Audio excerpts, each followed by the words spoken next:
Okay, so today we're going to be doing 12.1, which is solving systems of equations. So when you solve a system of equations, we're going to particularly be dealing with linear systems of equations, okay?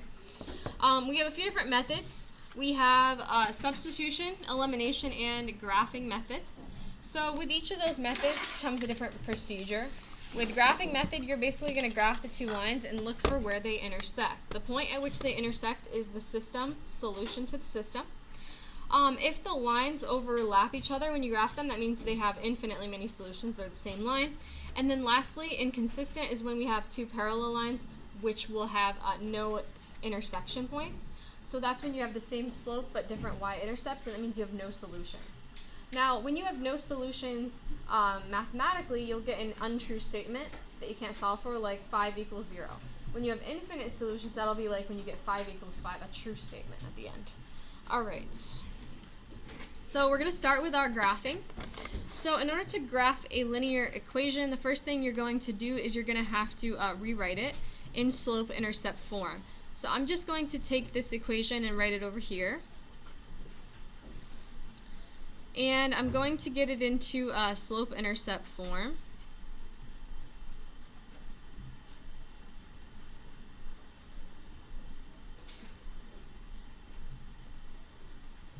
And then I got to divide by -6. So that's going to give me y equals 2/3 x minus 2. So that's one of my equations.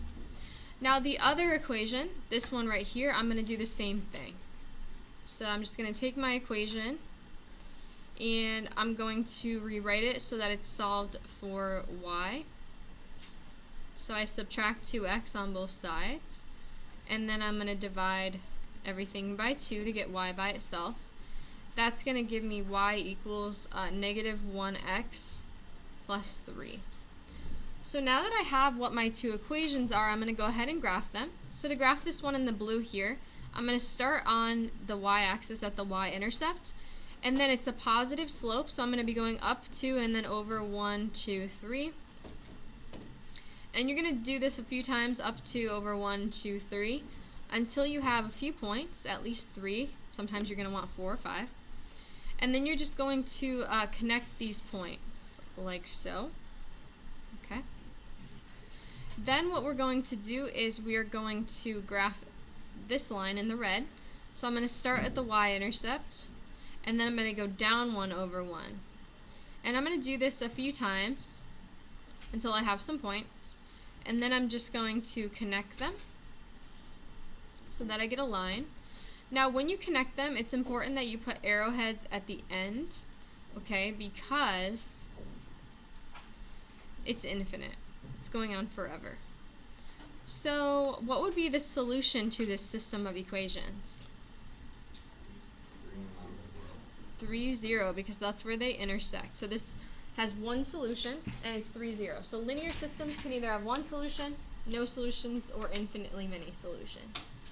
So any questions about solving by graphing? Okay, perfect. So now we're going to analyze a graph and use some conceptual understanding about this, okay? So Andres was trying to decide which of the two mobile phone plans he should buy. One plan, Talk-A-Lot, charged a flat fee of $15 per month for unlimited minutes. Another plan, Friend Phone, charged a monthly fee of $5 with an additional charge of 20 cents per minute for calls. So, if he plans to talk on the phone for 70 minutes per month, which plan should he purchase? So if we look at 70 minutes here, which of these plans is going to be cheaper if you're going to talk 70 minutes? The red or the blue? The red, the y equals 15, right? So that would be Talk-A-Lot.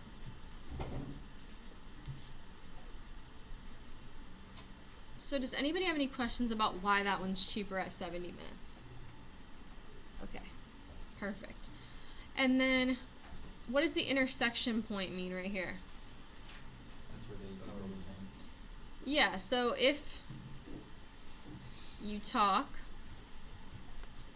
50 minutes per month, that's not a lot at all. The plans are the same price.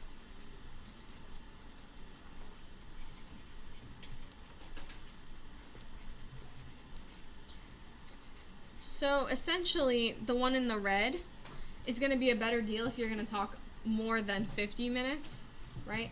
And then the one in the blue is cheaper if you're going to talk less than 50 minutes. Everybody see why that is the case here? Okay, perfect.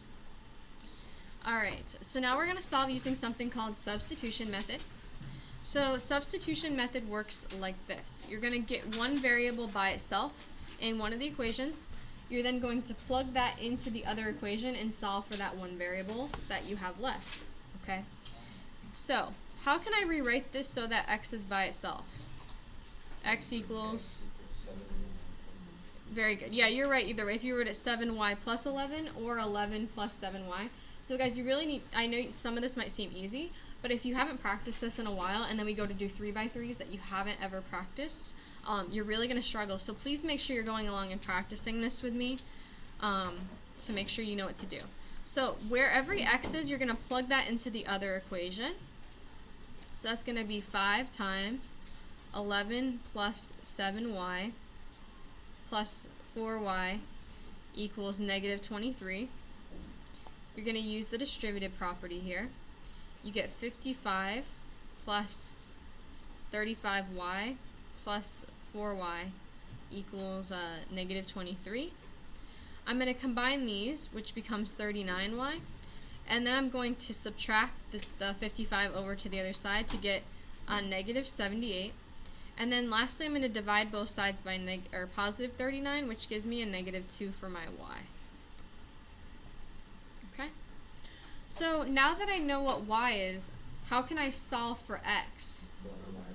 Yeah, so we're going to take this equation up here, and I'm going to plug in for the y that I just found, which gives me x equals 11 minus 14, which is what? Negative 3. Now, if you had extra time on a test, say you finished early, you could go back and plug this point into either or both of these equations, and they're going to both be true statements, which means the left is going to equal the right for both of them. So everybody see what I mean by that? Okay, perfect. So this is a different type of solution to solve. What do you notice about both of these equations? They're both equal to, very good, slope-intercept. They're both equal to y. So if they're both equal to y, that means they're both equal to each other. So you can set them equal to each other. And this would also be a good candidate if you had a graph to graph, right? So I'm going to add the 2x, and then I'm going to add the 4, and then I divide by 5. So I get x equals 3. Now how can I then solve for y? Does it matter which one? No. So a good way to check your work would be to make sure it works in both of them. It gives you the same answer. So that gives me 5. So any questions about that?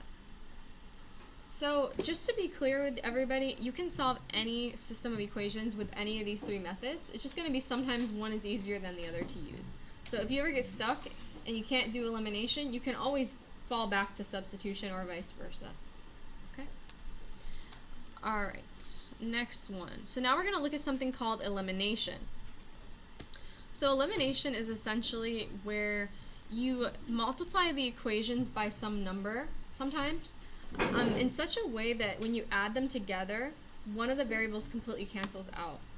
Now, what's the good news about this one right here? When I add these together, what's going to happen with the 3 y's? They cancel. So the good news about this one in particular is that this one doesn't need any manipulation to work. So when you add, you're going to add like terms. So it's going to be 6x. These are going to cancel, and this leaves me with negative 6, which means x equals what? Negative 1. Now, to find the y, you're going to pick one of these and plug x into it. Doesn't matter which. And then you're just going to solve it. I'm going to add 2 on both sides. And then I'm going to divide by 3. Oh. What did I do? Oh, I forgot I changed it to a y instead of an x. Does everybody see what I did there by accident? Sorry. So yeah, this is a y. Sorry about that. I'm so used to seeing x in it. So any questions about how we did that one? Okay. So this one over here, if I try to add any of these, are any of them going to cancel out? No, but what could I multiply the first equation by that would fix that problem? 4. Actually a positive 4. Why would it be positive? Cancel out because it cancels. Yeah, your goal is to get everything to cancel. So we're actually going to multiply that first equation by 4.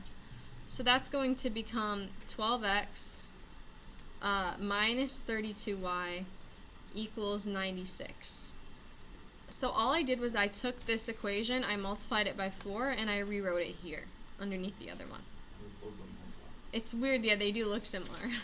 But it was a different equation. What?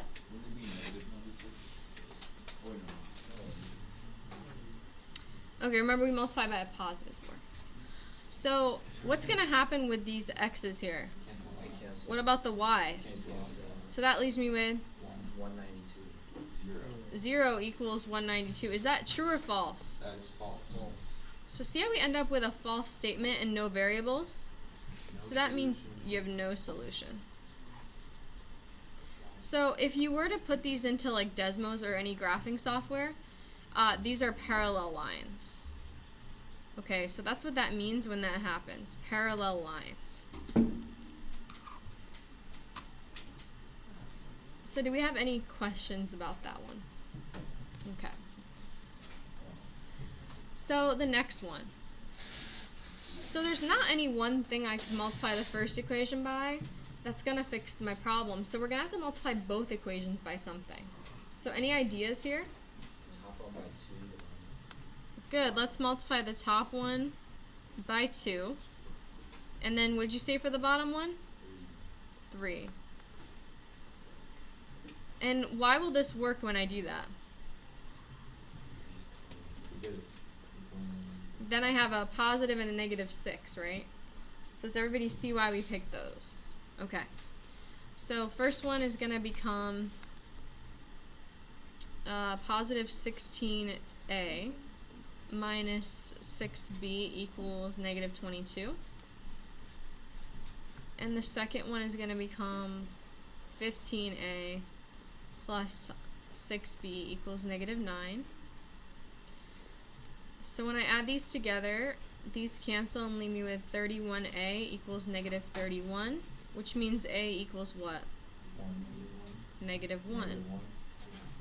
So if you ever have a system of equations that aren't x and y, you just spread them in alphabetical order. So like x, y, a, b, just make sure they're alphabetical. Now I'm going to take my a that I just found and plug it into one of the original equations.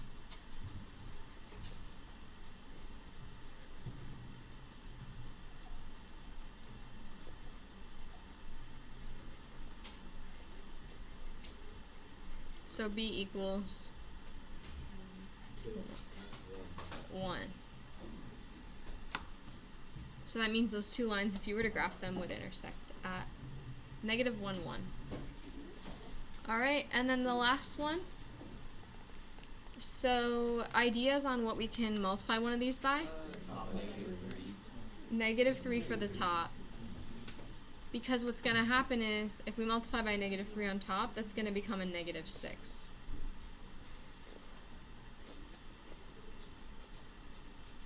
Do y'all remember this from Algebra 1?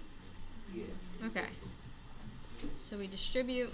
And that's the main thing people forget, is make sure you distribute onto all the terms, even the number on the other side of the equal sign. That's like one of the most common mistakes that you'll see people make on these.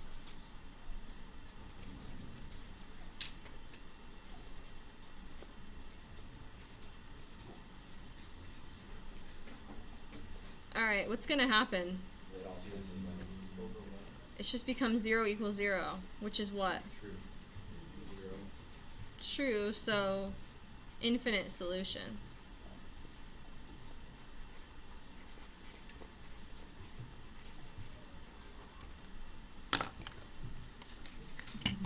And that's it.